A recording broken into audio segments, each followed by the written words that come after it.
बच्चों, हम कक्षा 11 की हिंदी पढ़ रहे हैं और हमारी पाठ्य पुस्तक का नाम है आरोह। आरोह के अंतर्गत गद्य खंड का हम अध्ययन कर रहे हैं। अध्याय है 4 और हमारे आज के लेखक हैं बाल मुकुंद गुप्त। देखो बच्चों, बाल मुकुंद गुप्त थे, ये भारतेंदु युग और द्विवेदी युग के बीच के लेखक माने जाते रहे हैं। इनके द्वारा जो लिखा गया ये व्यंग है विदाई संभाषण। ये इनकी एक कृति है शिव शंभू के चिट्ठे, उससे ये व्यंग लिया गया है। बच्चों, आज की जो हमारी कक्षा है उस कक्षा में हम सर्वप्रथम लेखक परिचय यानी बाल मुकुंद गुप्त का जीवन परिचय, उनकी कृतित्व परिचय और साथ ही पाठ परिचय के अलावा हम विदाई संभाषण का भी कुछ भाग यहाँ पढ़ेंगे। तो बच्चों, सर्वप्रथम हम पढ़ेंगे लेखक परिचय। तो देखो बच्चों, जो लिखना था वह लिखा गया। अब खुलासा बात यह है कि एक बार शो और ड्यूटी का मुकाबिला कीजिए। यह जो दो पंक्तियां लिखी गई है ये शिव शंभू के चिट्ठे से बाल मुकुंद गुप्त ने लिखी है। लेखक यहाँ कह रहे हैं कि जो लिखना था वह लिखा गया, यानी हम जो लिखना चाहता था वो लिखा गया। अब खुलासा बात यह है, यानी ये बात खोलने का, यानी जो मैंने लिखा है उसको खोलने की बात यह है कि एक बार शो का मतलब होता है हम देख ले, शो का मतलब दिखावा करना या देखना, और ड्यूटी का मुकाबिला कीजिए। ड्यूटी का मतलब होता है काम करना, यानी हम किसी चीज़ को देखें और अपने काम करें। उन दोनों के बीच का जो मुकाबला है वो अब हमको यहाँ करना है, यानी कि जो लिखना था वो तो लिखा गया। देखो बच्चों, बाल मुकुंद गुप्त थे, हम उनका आज जीवन परिचय जानेंगे। उनका जन्म सन 1865 में ग्राम गुड़ियानी में जिला रोहतक हरियाणा में हुआ था, यानी हरियाणा के जिला रोहतक ग्राम गुड़ियानी में सन 1865 में हुआ। बच्चों, ये स्वतंत्रता सेनानी भी रहे। एक लेखक के रूप में इन्होंने अपनी कलम को स्वतंत्रता के लिए इस्तेमाल किया था।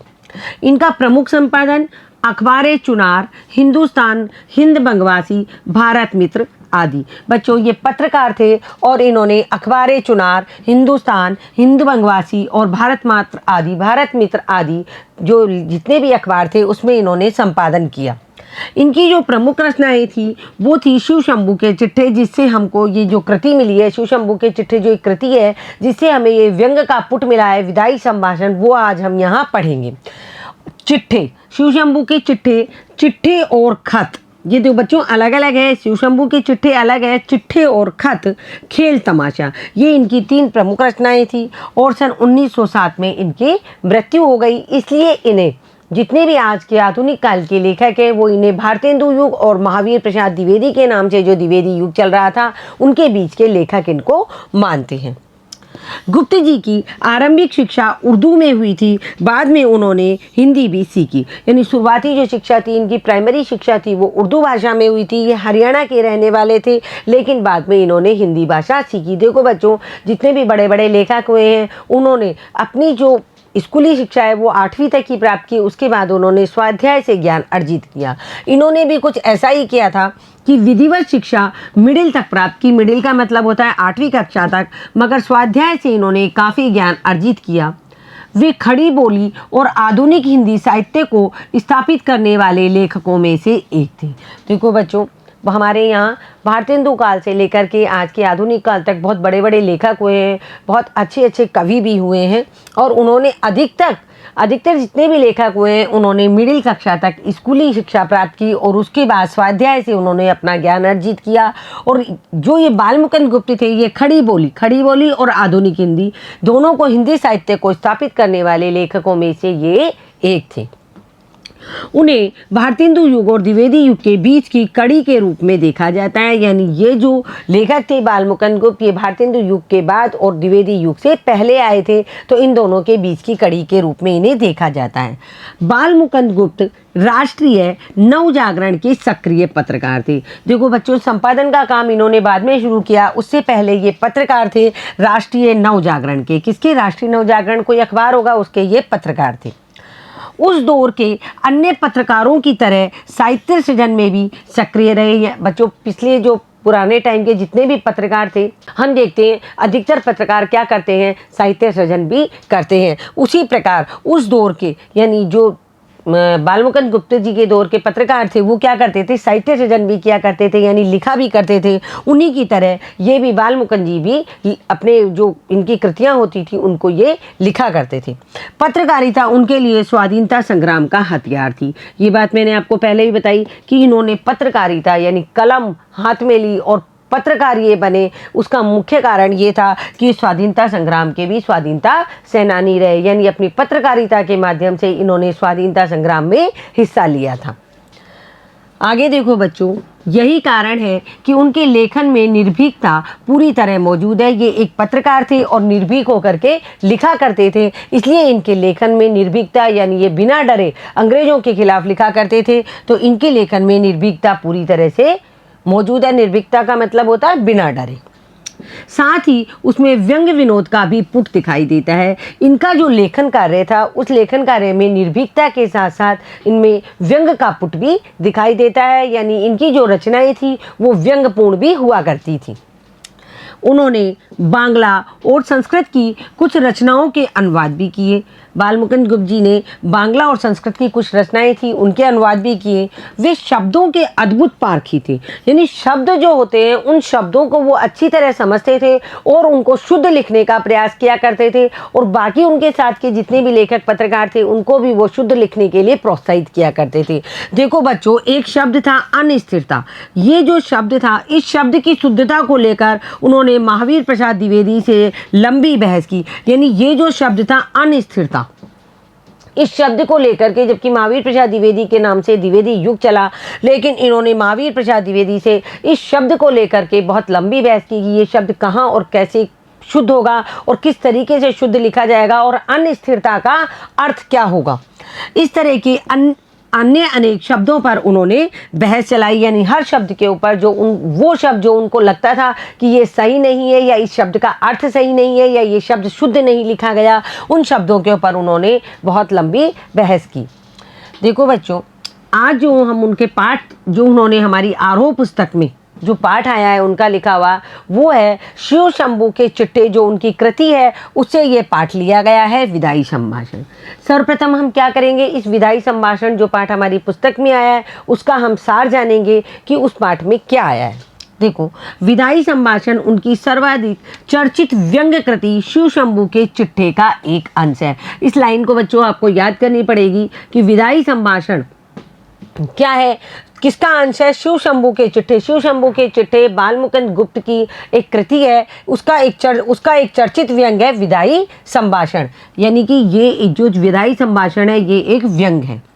ये पाठ वायसराय करजन, जो कि 1899 से 1904 एवं 1904 से 1905 तक 2 बार वायसराय रहे, के शासन में भारतीयों की स्थिति का खुलासा करता है। इनका जो ये व्यंग है विदाई संभाषण, जो शिव शंभू के चिट्ठे से लिया गया है, इस व्यंग के अंतर्गत क्या है बच्चों कि ये जो वायसराय करजन थे, जब हमारे देश पे अंग्रेजों का शासन था तो उन दिनों 1899 से 1904 तक एक वायसराय आए थे। वायसराय क्या होते हैं, ये लॉर्ड कर्जन थे और ये मतलब इंग्लैंड की तरफ से आया करते थे और देश के, यानी हमारे जो भारत देश के ऊपर ये राज कर रहे थे उसके सबसे बड़े वायसराय हुआ करते थे। तो सन 1904 से 1905 तक ये 2 बार वायसराय रहे। इनके शासन में भारतीयों की स्थिति कैसी रही उसका खुलासा इन्होंने व्यंग के रूप में यहाँ बतलाया है कि जब ये विदा होकर यहाँ से जा रहे थे, मतलब शासन करने के बाद यहाँ से जा रहे थे, तो भारतीयों को किस तरीके का दुख हो रहा था और इनके रहते हुए भारतीय किस तरह परेशान हुए, उसका खुलासा इन्होंने यहाँ इस व्यंग में किया है।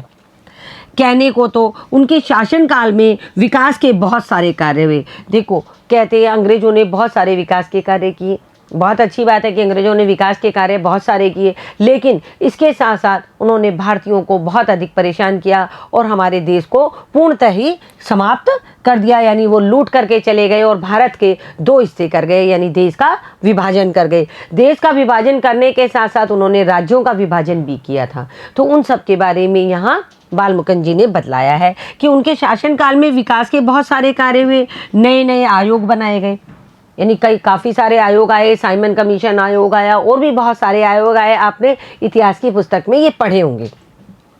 किंतु उन सब का उद्देश्य शासन में गोरों का वर्चस्व स्थापित करना एवं साथ ही इस देश के संसाधनों का अंग्रेजों के हित में सर्वोत्तम उपयोग करना था। मतलब अंग्रेजों ने जो विकास के कार्य किए वो किसके हित में किए, वो केवल गोरों के हित में, गोरों से मतलब अंग्रेजों के हित में ही किए। और हमारे देश में जितने भी अच्छे अच्छे संसाधन थे उन सब का कच्चा माल कहाँ ले गए, वो विदेश यानी अपने देश इंग्लैंड में ले गए और वहाँ ले जा करके उनका उपयोग किया। और हमारे देश के सब संसाधनों का उन्होंने क्या किया, यहाँ पर सारा वर्चस्व उनका ख़त्म कर दिया और यहाँ से अच्छी अच्छी चीज़ें लेकर के वो इंग्लैंड चले गए और सभी संसाधनों का अंग्रेजों के हितों में सर्वोत्तम उपयोग उन्होंने किया। यानी कुल मिलाकर के उन्होंने हमारे देश की स्थिति को बहुत खराब कर दिया। हर स्तर पर कर्जन ने अंग्रेजों का वर्चस्व स्थापित करने की कोशिश की। वे सरकारी निरंकुशता के पक्षधर थे, लिहाजा प्रेस की स्वतंत्रता तक पर उन्होंने प्रतिबंध लगा दिया। अब देखो बच्चों, लॉर्ड कर्जन यहाँ वायसराय बन के आए थे और उन्होंने क्या कहा था कि मैं भारत देश में आऊँगा और आकर के यहाँ विकास के कार्य करूँगा। उन्होंने विकास के कार्य किए लेकिन वो सब अंग्रेजों के हित में किए, जिससे कि क्या हो, अंग्रेजों का वर्चस्व बढ़े, ये काम उन्होंने किया। और वे सरकारी निरंकुशता के पक्षधर में थे, यानी सरकार किसकी थी, अंग्रेजों की सरकार थी। और वो अंग्रेजों की सरकार नए नए नियम बना रही थी और भारतीयों के ऊपर क्या कर रही थी, उन कड़े नियमों को लागू कर रही थी। लिहाजा उन्होंने प्रेस की स्वतंत्रता तक भी प्रतिबंध लगा दिया। बच्चों, प्रेस की स्वतंत्रता पर कोई प्रतिबंध नहीं होता है, लेकिन लॉर्ड कर्जन जब वायसराय बन के भारत आए तो उन्होंने ये जो काम किया, प्रेस की स्वतंत्रता पर प्रतिबंध लगाना, ये बहुत ही गलत काम किया उन्होंने। अंततः काउंसिल में मनपसंद अंग्रेज सदस्य नियुक्त करवाने के मुद्दे पर उन्हें देश विदेश दोनों जगह पर नीचा देखना पड़ा। देखो बच्चों, यदि हम जैसा काम करते हैं हमको वैसा ही फल मिलता है। हालांकि लॉर्ड कर्जन ने अपने देश के अंग्रेजों के लिए, उनका वर्चस्व स्थापित करने के लिए बहुत अच्छे काम किए, उनके लिए, अंग्रेजों के लिए, लेकिन भारतीयों को उन्होंने बहुत परेशान किया। बंगाल का उन्होंने विभाजन कर दिया जो कि जनता को पसंद नहीं था। अंत में उन्होंने ये सोचा कि अब मैं जो करूँगा वो मेरी मर्जी होगी, मैं वही करूँगा। तो उन्होंने क्या किया, अंग्रेजों की एक काउंसिल थी, उसमें उन्होंने ये चाहा कि मैं अपने मनपसंद अंग्रेज सदस्य नियुक्त करवा लूँगा इसमें, लेकिन ऐसा नहीं हुआ। इस मुद्दे पर उन्होंने उनके देश यानी इंग्लैंड, उनके देश के इंग्लैंड और विदेशी जो लोग थे दोनों जगह पर उनको नीचा देखना पड़ा। यानी हमारे देश भारत में भी और इंग्लैंड में भी उन्हीं के जो अंग्रेज अफसर थे उन्होंने उनकी बात नहीं मानी और उन्हें अंततः भारत छोड़ करके जाना पड़ा। जब उनकी बात नहीं मानी गई तो वो क्षुब्ध होकर उन्होंने इस्तीफा दे दिया और वापस इंग्लैंड चले गए। तो ये जब वापस इंग्लैंड गए हैं तो उनके उस विदाई के ऊपर हमारे यहाँ जो ये लेखक है बालमुकुंद गुप्त, उन्होंने एक व्यंग का पुट दिया है। पाठ में भारतीयों की बेबसी, दुख एवं लाचारी में व्यंग्यात्मक ढंग से लॉर्ड कर्जन की लाचारी से जोड़ने की कोशिश की गई है। देखो, जो पाठ है विदाई संभाषण, इसमें क्या बताया गया है, एक तो भारतीयों की बेबसी, उनका दुख और उनकी लाचारी, इनको सबको किस रूप से व्यक्त किया गया है, व्यंग्यात्मक ढंग से। और लॉर्ड कर्जन की भी लाचारी, देखो अगर भारतीयों की लाचारी थी, भारतीय परेशान थे अंग्रेजों से, तो अंत में लॉर्ड कर्जन की लाचारी से इसको जोड़ने की कोशिश की गई है। देखो बच्चों, साथ ही यह दिखाने की कोशिश भी की गई है कि शासन के आताताई का मतलब होता है अत्याचारी व्यक्ति के आताताई रूप से हर किसी को कष्ट होता है, चाहे वह सामान्य जनता हो या फिर लॉर्ड कर्जन जैसा वायसराय। यानी जो राजा होता है यदि वो अपनी प्रजा को तकलीफ देता है तो अंत में वो खुद भी तकलीफ पाता है। यहाँ ये लेखक का कहना है, यानी लेखक कह रहा है कि शासन के आताताई रूप से, यानी शासन के अत्याचारी रूप से हर किसी को कष्ट होता है। यदि हमारा शासक अच्छा नहीं होगा तो प्रजा को कष्ट होगा, चाहे वो सामान्य जनता हो, यानी सामान्य जनता को तो कष्ट होगा ही होगा, या फिर लॉर्ड कर्जन जैसा वायसराय या राजा जैसा। यहाँ लॉर्ड कर्जन को राजा बताया गया है, चाहे वो स्वयं लॉर्ड कर्जन वायसराय राजा ही क्यों ना हो। यानी कि यदि कोई व्यक्ति गलत काम करेगा तो उसे भी, उसका अंत भी बुरा होगा।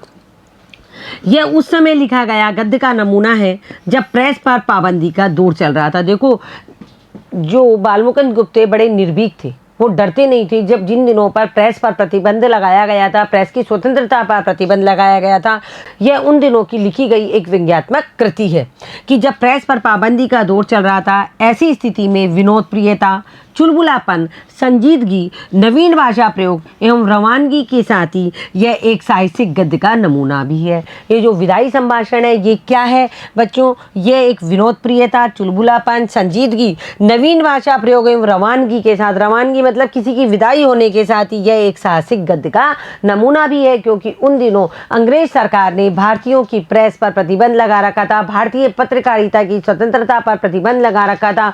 उस प्रतिबंध के बीच में यह गद्य यहाँ लिखा गया जिसमें लॉर्ड कर्जन के ऊपर क्या किया गया है, व्यंग किया गया है।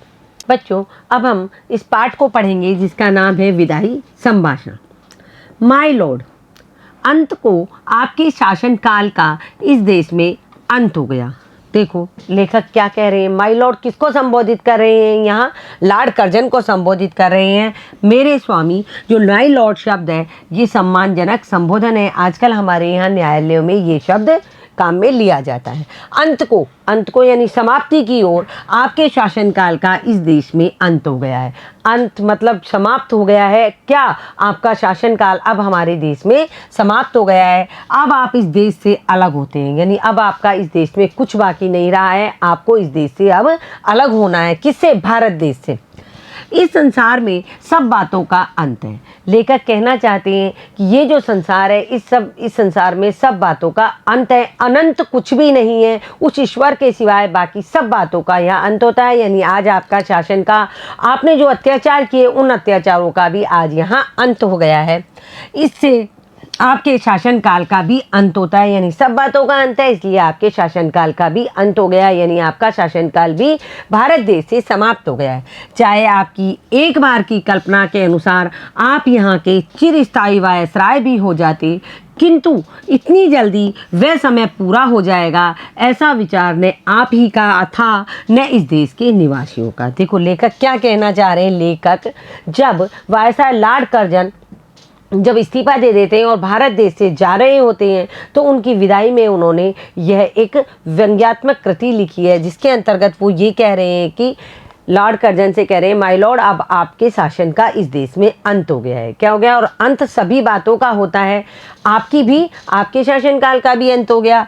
और एक बार की कल्पना के अनुसार, यानी आपने कल्पना जरूर की होगी इस चीज़ की। किस चीज़ की? चिरस्थायी वायसराय। चिरस्थायी मतलब स्थायी रूप से, कि मैं यहाँ, मन में तो जरूर सोचा होगा कि मैं यहाँ स्थायी रूप से भारत में वायसराय बन के रहूँगा, किंतु इतनी जल्दी ये समय पूरा न हो जाएगा ऐसा विचार न आपका था न इस देश के निवासियों का। यानी कि इतनी जल्दी आपको यहाँ से जाना पड़ेगा। इसमें देखो व्यंग आया है कि यानी लेखक वायसराय से ये कह रहे हैं कि आपने तो मन में इस चीज़ की कल्पना की थी कि मैं यहाँ चिरस्थायी यानी स्थायी रूप से इस देश का वायसराय बना रहूँगा, लेकिन इतनी जल्दी ये समय पूरा हो गया, इसकी कल्पना ना आपने की ना ही इस देश के निवासियों ने कि आप इतनी जल्दी यहाँ से चले जाएंगे। बच्चों वायसराय जो होते हैं वो अंग्रेज सरकार का भारत में सबसे बड़ा अधिकारी होता है जो पूरे देश का शासन चलाता है। लॉर्ड कर्जन थे, वो भी वायसराय बन करके भारत में 2 बार आए थे। कितनी बार आए थे?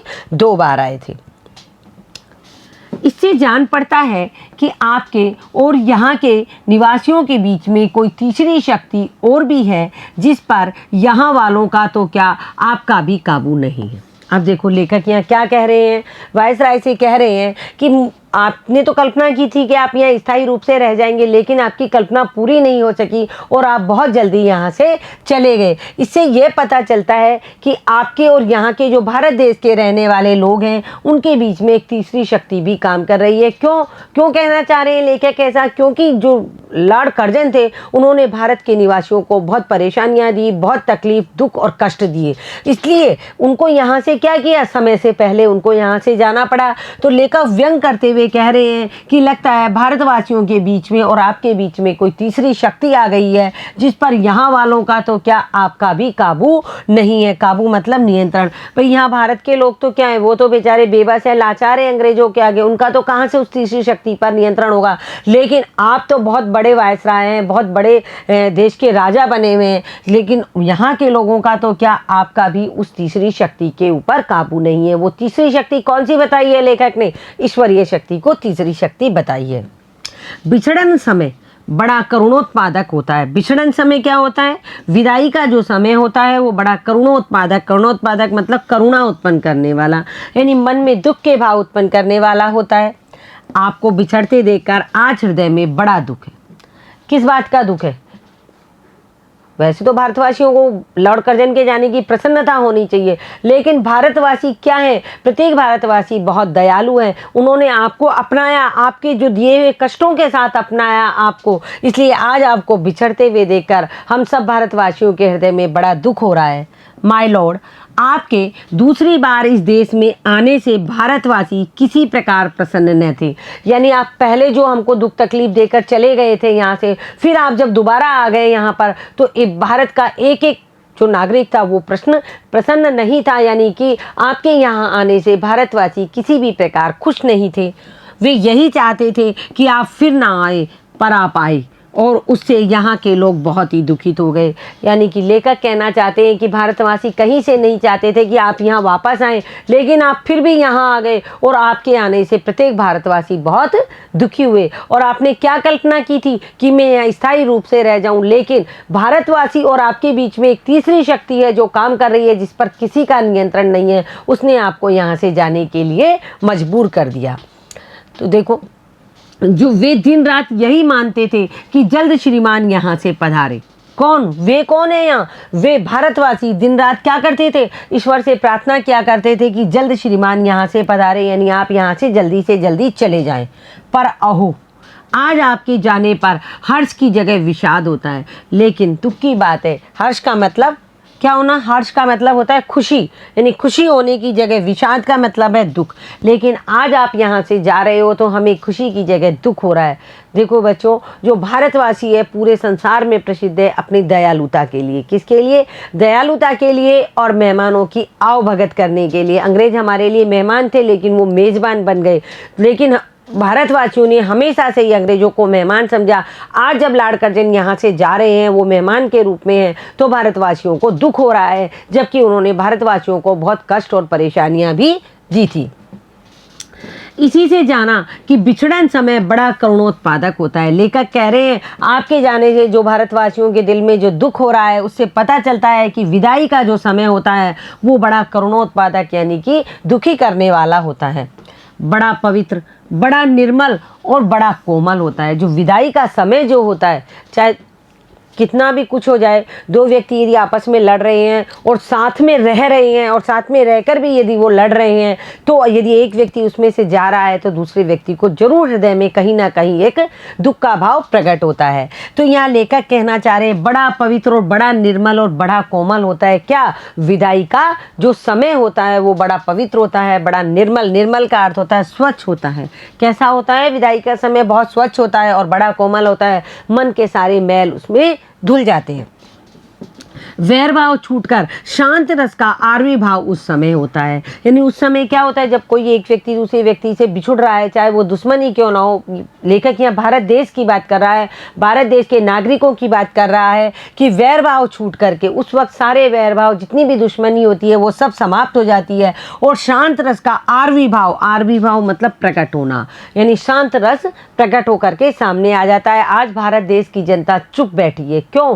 क्योंकि लॉर्ड कर्जन आज यहाँ से जा रहे हैं। वो चाहती तो उसके विरोध में हाहाकार करती, या उसके विरोध में हाय हाय के नारे लगा सकती थी कि हाँ लॉर्ड कर्जन तुम यहाँ से चले जाओ, वो ये भी कह सकती थी, लेकिन नहीं। भारत की जनता आज चुपचाप बैठी है। क्यों? क्योंकि उन्होंने अपना वैर भाव भुला दिया है आपके इस विदाई के समय में। माय लॉर्ड का देश देखने का इस दीन ब्राह्मण को कभी इस जन्म में सौभाग्य नहीं हुआ। यानी कि लेखक ये कह रहे हैं माय लॉर्ड, किसको कह रहे हैं? वायसराय कर्जन को कह रहे हैं कि उनका जो देश इंग्लैंड है उसको देखने के लिए इस दीन ब्राह्मण का, दीन मतलब इस गरीब ब्राह्मण का, बालमुकुंद गुप्त अपने बारे में कह रहे हैं, कभी इस जन्म में सौभाग्य प्राप्त नहीं हुआ। इससे नहीं जानता कि वहाँ बिछुड़ने के समय लोगों का क्या भाव होता है। यानी लेखक ये कहना चाह रहे हैं कि माय लॉर्ड यानी लॉर्ड कर्जन से कह रहे हैं कि आपके अंग्रेजों के देश में आने का मुझ गरीब ब्राह्मण को कभी सौभाग्य प्राप्त नहीं हुआ, इसलिए मुझे नहीं पता कि वहाँ के लोग जब आपस में बिछुड़ते हैं तो वहाँ के लोगों के मन में कैसे भाव उत्पन्न होते हैं। मैं तो केवल अपने देश के लोगों के बारे में जानता हूँ, चाहे वो कितने ही किसी से परेशान क्यों ना हो, कितनी ही वैर भाव क्यों ना हो, लेकिन विदाई के वक्त उनके मन में करुण भाव उत्पन्न होते हैं। लेकिन मैं नहीं जानता कि आपके देश में लोगों के मन में कैसे भाव उठते होंगे। पर इस देश के पशु पक्षियों को भी बिछड़ने के समय उदास देखा है। देखो लेखक यहाँ क्या कहना चाह रहे हैं कि हमारे देश में केवल इंसान ही नहीं, पशु पक्षी भी जब बिछड़ते हैं तो उनके मन में भी दुख और करुणा के भाव उत्पन्न होते हैं। एक बार शिव शंभू के 2 गायें थी, उनमें एक अधिक बलशाली थी, वे कभी कभी अपने सींगों की टक्कर से दूसरी कमजोर गाय को गिरा देती थी। एक दिन वह टक्कर मारने वाली गाय पुरोहित को दे दी गई। देखा कि दुर्बल गाय उसके चले जाने से प्रसन्न नहीं हुई, वरंच उस दिन वह भूखी खड़ी रही, चारा छुआ तक नहीं। देखो यहाँ लेखक एक छोटी सी कहानी बता रहे हैं। किसको? कर्जन को कह रहे हैं कि शंभू नाम के एक व्यक्ति के पास 2 गायें थी। उसमें क्या थी, एक बलशाली थी और दूसरी क्या थी, कमज़ोर थी। तो जो बलशाली गाय थी वो कभी कभी अपनी सींगों से क्या करती थी, कमज़ोर गाय को टक्कर दिया करती थी और उसे गिरा देती थी। और जब एक बार वो टक्कर मारने वाली जो बलशाली गाय थी किसी पुरोहित कौन होते हैं बच्चों? पांडित्य कर्म करने वाले जो ब्राह्मण होते हैं उन्हें पुरोहित क्या कहा जाता है। किसी पुरोहित को दान में दे दी गई। तो दुर्बल गाय, उस जो बलशाली गाय थी उसके जाने से दुर्बल गाय को प्रसन्न होना चाहिए था कि अच्छा हुआ, रोज मुझे गिराती थी, मुझे परेशान करती थी। लेकिन हमारा देश ऐसा नहीं है। यहाँ उस दुर्बल यानी उस कमजोर गाय को उसके चले जाने से प्रसन्नता नहीं हुई, यानी बलशाली गाय के जाने से उसके प्रसन्नता नहीं। वरंच का मतलब होता है अपितु, बल्कि उस दिन वह सारे दिन भूखी खड़ी रही। कौन? कमजोर गाय, चारा छुआ तक नहीं। यानी लेखक यहाँ बता रहे हैं कि भारत देश है, जो हमारा देश है, इसमें दयालुता का भाव भरा हुआ है।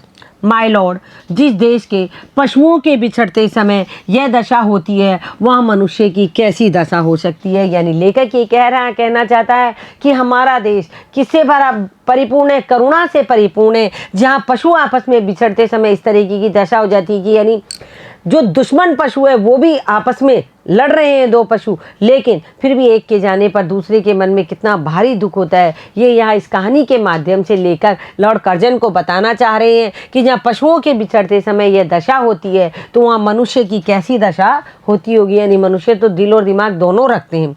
इसका अंदाज़ा लगाना कठिन नहीं है। अंदाज़ा मतलब अनुमान, यानी साफ साफ पता चल रहा है जहाँ पशु ही आपस में बिछड़ते समय इतने दुखी हो रहे हैं तो इंसान जब इंसान से बिछड़ता है तो कितना दुखी होता होगा। इसका अनुमान लगाना ज़्यादा कठिन नहीं है। आगे देखो, आगे भी इस देश में जो प्रधान शासक आए हैं अंत में उनको जाना पड़ा है। प्रधान का मतलब होता है प्रमुख, यानी जो आया है वो तो जाएगा ही जाएगा। तो लेखक कह रहे हैं इससे पहले भी देश में जितने भी प्रमुख शासक आए हैं उनको भी अंत में जाना पड़ा। इससे आपका जाना भी परंपरा की चाल से कुछ अलग नहीं है। इसलिए यदि आप यहाँ से जा रहे हो, हालांकि हमें दुख हो रहा है, आपने हमें बहुत कष्ट दिए, फिर भी हमें दुख हो रहा है, लेकिन आपका यहाँ जाना परंपरागत है। यानी ये तो रीति नियम के अनुसार है कि आपको भी यहाँ से जाना होगा। तथापि आपके शासनकाल का नाटक घोर दुखांत है। यद्यपि हम सभी भारतवासी जानते हैं कि आपने जो शासन किया उस शासन का जो अंत था वो घोर यानी बहुत अत्यधिक दुखांत, यानी जिसका अंत दुख में हो, इतना मतलब दुख भरा हुआ अंत हुआ है आपके शासन का, जो आप अच्छे से जानते हैं। और अधिक आश्चर्य की बात यह है कि दर्शक तो क्या, स्वयं सूत्रधार भी नहीं जानता था कि उसने जो खेल सुखांत समझकर खेलना आरंभ किया था वह दुखांत हो जाएगा। यानी लेखक यहाँ ये कहना चाह रहे हैं लॉर्ड कर्जन से कि माय लॉर्ड, जो खेल आपने, जो विकास के कार्यों के नाम पे जो खेल आपने यहाँ भारत में खेला था, आपने सोचा कि मैं यहाँ सुखांत यानी अच्छे काम कर रहा हूँ, लेकिन उसका अंत इतना दुख भरा होगा, ये आपकी समझ से भी परे था। ये तो आप स्वयं भी नहीं समझ पाए। यानी दर्शक तो क्या, स्वयं सूत्रधार यानी आप स्वयं भी नहीं जान पाए कि जो काम आप कर रहे हैं वो काम क्या है, उसका अंत सुखांतक ना होकर बहुत दुखांतक होगा। जिसके आदि में सुख था, मध्य में सीमा से बाहर सुख था, उसका अंत ऐसे घोर दुख के साथ कैसे हुआ। यानी लेखक कह रहा है जिसकी शुरुआत में सुख था, यानी जिसके आदि में सुख था, जिसके मध्य में घोर सुख था, बहुत सुख था, उसका इतना ऐसे घोर दुख के साथ उसका अंत कैसे हुआ। देखो बच्चों, यहाँ लेखक बताना चाह रहे हैं लॉर्ड कर्जन जब भारत आए तो उन्होंने ये कहा था कि मैं विकास के बहुत सारे काम करूंगा, और सब कुछ उन्होंने अंग्रेजों के हित में किया। क्या किया? अंग्रेजों के हित में किया। तो उनके लिए वो जब आए तब सुख था और मध्य सीमा में घोर सुख हो गया। उन्होंने सारे काम अंग्रेजों के हित में किए, लेकिन जाते जाते उसका अंत ऐसे घोर दुखों के साथ हुआ। क्यों? क्योंकि ना तो उनकी बात उनके देश के लोगों ने मानी, उनकी देश के जो काउंसिल के अफसर थे ना उन्होंने मानी, ना ही भारत देश के लोगों ने उनकी बात को माना। तो उनका और अंत में उनको इस्तीफा दे करके यहाँ से जाना पड़ा। तो उनका अंत ऐसे घोर दुख के साथ कैसे हुआ ये कोई नहीं जानता, यानी वो स्वयं भी इस चीज़ को नहीं जानते। घमंडी खिलाड़ी समझता है कि दूसरों को अपनी लीला दिखाता हूँ, किंतु पर्दे के पीछे एक और ही लीला में की लीला हो रही है, यह उसे खबर नहीं है। घमंडी का अर्थ होता है बच्चों अभिमानी, लीला का अर्थ होता है नाटक, और लीला में का अर्थ होता है ईश्वर जो लीला को करता है। अब देखो यहाँ लॉर्ड कर्जन भारत की जनता को बहुत त्रस्त कर रहा था, परेशान कर रहा था, तो वो ऊपर वाला है जो अपनी अलग ही लीला चला रहा था उस वक्त।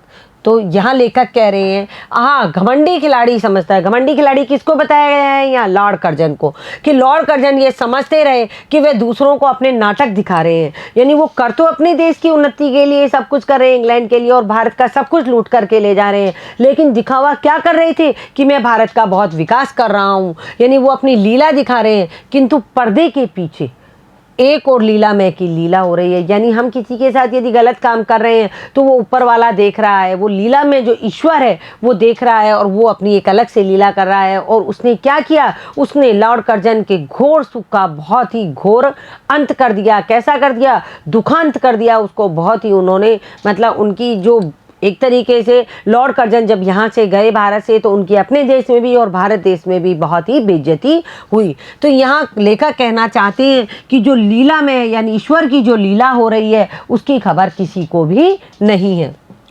इस बार बम्बई में उतरकर माय लॉर्ड आपने जो इरादे जाहिर किए थे जरा देखिए उनमें से कौन कौन से पूरे हुए। यानी जब दूसरी बार लॉर्ड कर्जन वहाँ आए, इंडिया आए वायसराय बनकर, तो जब बम्बई, देखो बच्चों पहले मुंबई का नाम बम्बई था, तो इसको लेखक ने उस वक्त की ये लिखी हुई रचना है इसलिए इसमें बम्बई नाम आया है। तो इस बार बम्बई में उतरकर जब लेखक कहाँ से आए? इंग्लैंड से आकर के सीधे बम्बई में उतरे। तो माय लॉर्ड आपने जो इरादे जाहिर किए थे, इरादे जाहिर करना मतलब बड़ी बड़ी इच्छाएं जाहिर करना, जो अपनी इच्छाएं जाहिर की थी जरा देखिए उनमें से कौन कौन सी इच्छा आपकी पूरी हो गई। आपकी बहुत कम इच्छाएं पूरी हुई। आपने क्या कहा था कि यहाँ से जाते समय भारतवर्ष को ऐसा कर जाऊंगा कि मेरे बाद आने वाले बड़े लाटों को वर्षों तक कुछ ना करना पड़ेगा, वे कितने ही वर्षों तक सुख की नींद सोते रहेंगे।